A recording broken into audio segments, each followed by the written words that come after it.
AIMIM supremo अज़ुद्दीन Owaisi इस बार फंस गए हैं। भले ही उनके जय फिलिस्तीन वाले विवादित शब्द को संसद के रिकॉर्ड से हटा दिया गया हो, मगर विवाद जरूर गहराया हुआ है और अब तो ये मामला राष्ट्रपति भवन तक पहुंच चुका है।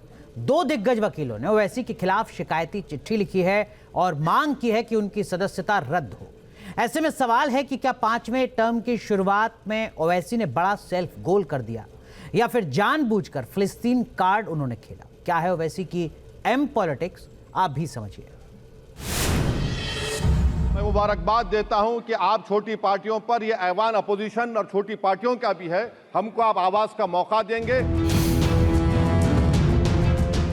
तर्कों के तीर चलाने में माहिर अज़ुद्दीन ओवैसी जिस जगह खड़े होकर जमहूरियत में बराबरी की बात कर रहे हैं, 24 घंटे पहले इसी जगह खड़े होकर ऐसा मजहबी कार्ड खेला कि पूरा देश सन्न रह गया। संसद में जय फिलिस्तीन वाले ओवैसी के नारे पर विवाद इतना बढ़ चुका है कि उनकी सदस्यता रद्द करने की मांग भी होने लगी है। वंदे मातरम और भारत माता को हिंदुत्व का एजेंडा बताने वाले ओवैसी भाईजान इस बार फिलिस्तीन प्रेम पर बुरी तरह फंस गए।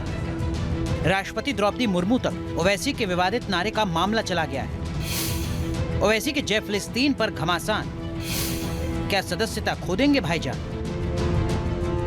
तो क्या वाकई मुस्लिम राजनीति का ग्लोबल चेहरा बनने के चक्कर में ओवैसी भाईजान इस बार संसद की लक्ष्मण रेखा लांघ गए? क्या देश की संसद में फिलिस्तीन का एजेंडा ले आना ओवैसी के लिए सेल्फ गोल बन जाएगा? संसद में शपथ के दौरान ओवैसी ने जिस तरह जय फिलिस्तीन का दम भरा, उसके खिलाफ राष्ट्रपति के सामने 2 याचिकाएं पहुंच गई हैं। सुप्रीम कोर्ट के वरिष्ठ वकील हरिशंकर जैन और विनीत जिंदल ने राष्ट्रपति द्रौपदी मुर्मू से ओवैसी के बयान की शिकायत की है। जय फिलिस्तीन का नारा उस मंच से लगाना यह साबित करता है कि वो कहीं ना कहीं से विदेशी शक्तियों से मिले हुए हैं और उस राज्य के प्रति उनका समन्वय है, उनका झुकाव है।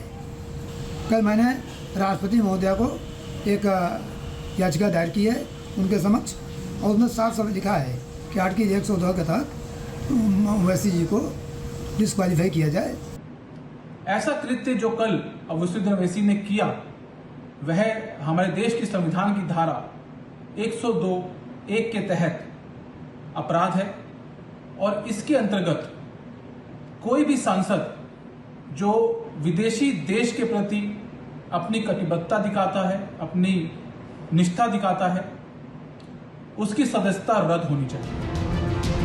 फिलिस्तीन की जय जयकार करना ओवैसी को भारी पड़ने लगा है, मगर अपनी सफाई में उन्होंने कहा कि कोई भी असंसदीय शब्द नहीं कहा। लेकिन बीजेपी इस बार ओवैसी को आसानी से छोड़ने के मूड में नहीं दिखती। नहीं कहा, गुस्सा आपके सामने है, सब बोल रहे हैं, क्या क्या नहीं बोल रहे हैं। हम क्या बोले? हम जय भीम, जय मीम, जय तेलंगाना, जय फिलिस्तीन का खिलाफ है। कैसा खिलाफ है? कैसा खिलाफ है बताइए, बताओ कौन सा संविधान का प्रोविजन है? इस देश के संसद में वोट लेते वक्त जो जय फिलिस्तीन के नाम पर जो स्लोगन दिया गया, ये बिल्कुल गलत है, कॉन्स्टिट्यूशन के खिलाफ है। एक तरफ कॉन्स्टिट्यूशन के नाम पर स्लोगन देते हुए दूसरा तरफ कॉन्स्टिट्यूशन के खिलाफ ये स्लोगन देना और भारत में रहकर पालस्तीना का गाना गाना बिल्कुल गलत है। मैं असदुद्दीन ओवैसी, जिसे लोकसभा का रुकन मुंतखब किया गया है। जंगल की आग की तरह ओवैसी के फिलिस्तीन प्रेम का मामला भी फैल गया है। ओवैसी इसे मानवाधिकार का एंगल बता रहे हैं। इस पर बीजेपी पलटवार कर रही है कि फिर चीन के जुल्मों के शिकार उइगर पर क्यों नहीं बोलते, पाकिस्तान और बांग्लादेश में सताए जा रहे अल्पसंख्यकों का दर्द क्यों नहीं बांटते और क्यों CAA के विरोध में झंडा उठाए रहते हैं। और सबसे बड़ा सवाल ये भी कि जब ओवैसी को जय फिलिस्तीन में कुछ भी गलत नहीं लगता, तो फिर भारत माता की जय बोलना उन्हें क्यों कबूल नहीं?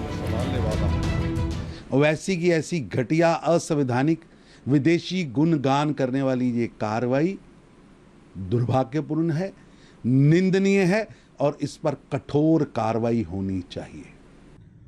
शपथ तक ठीक था, लेकिन लास्ट में ओवैसी ने कहा जय भीम, जय मीम और जय फिलिस्तीन। तो मैं ओवैसी को कहना चाहूँगा, भारत माता की जय बोलने में तुझे क्यों शर्म आती है भाई?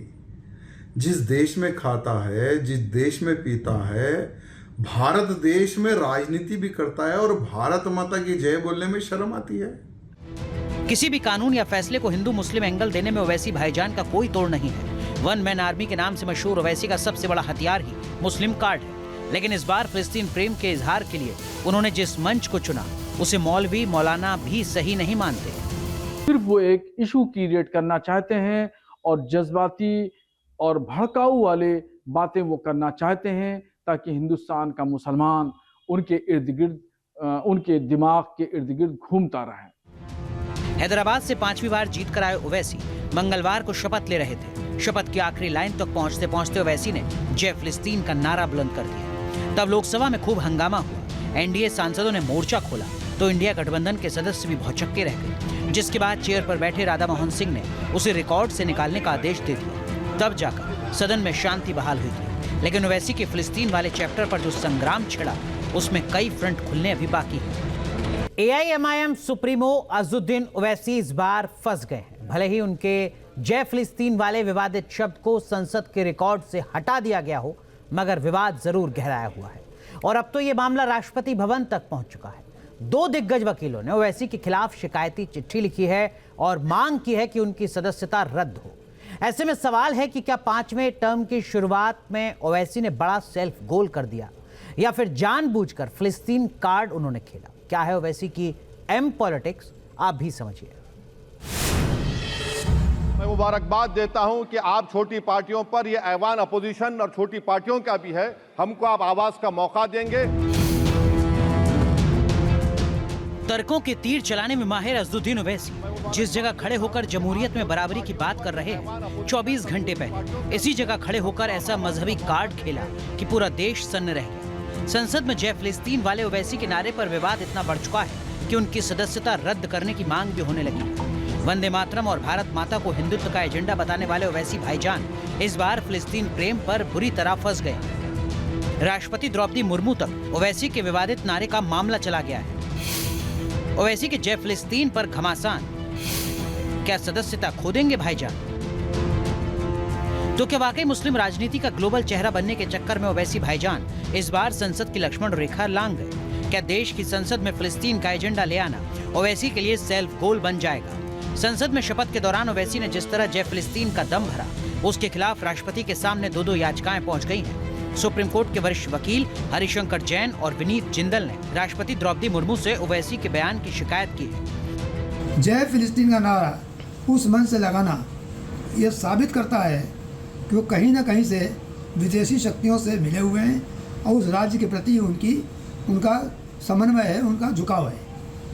कल मैंने राष्ट्रपति महोदया को एक याचिका दायर की है उनके समक्ष और उसमें साफ साफ लिखा है कि आर्टिकल 102 के तहत ओवैसी जी को डिस्क्वालीफाई किया जाए।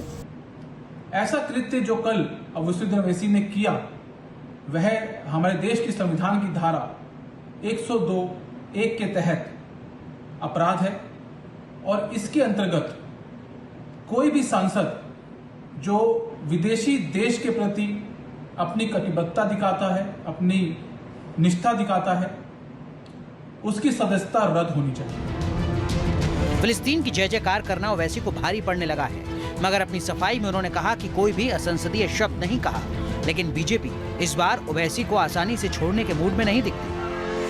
नहीं कहा, गुस्सा आपके सामने है, सब बोल रहे हैं, क्या क्या नहीं बोल रहे, हम क्या बोले, हम जय भीम, जय मीम, जय तेलंगाना, जय फिलिस्तीन का खिलाफ है।